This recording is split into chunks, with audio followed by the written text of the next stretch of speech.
High, আমি কথা। আজকে আমি সারাদিন কি করলাম চলো তোমাদের সাথে শেয়ার করি। জানো তো বেশ অনেকদিন পরে আমার একটা মনস্কামনা পূরণ হলো। সেইটা হলো আমার অনেকদিন ধরে বড় মায়ের মন্দিরে যাওয়ার খুব ইচ্ছে ছিল, মায়ের দর্শন করার ইচ্ছে ছিল, মাকে পুজো দেওয়ার ইচ্ছে ছিল। অনেকদিন পরে মা আমাদের ডেকেছেন আর আমরা সপরিবারে চলে গিয়েছিলাম মায়ের মন্দিরের উদ্দেশ্যে।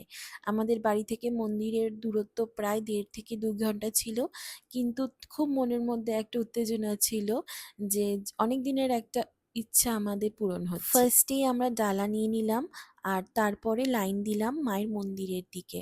আসলে মায়ের মন্দির ৪টের দিয়ে খোলা থাকে আর আমরা পৌঁছেছিলাম পৌনে ৪টের সময়। তো তখন আমাদের একটুখানি লাইন দিতেই হয়েছে, কিন্তু আমাদের ভাগ্য এত ভালো ছিল, বেশিক্ষণ দাঁড়াতেই হয়নি আর মায়ের একদম সামনের থেকে দর্শন করেছি। আর মাকে কথা দিয়েছি যে তুমি ডাকলে আবার আসবো তোমার দর্শন করতে।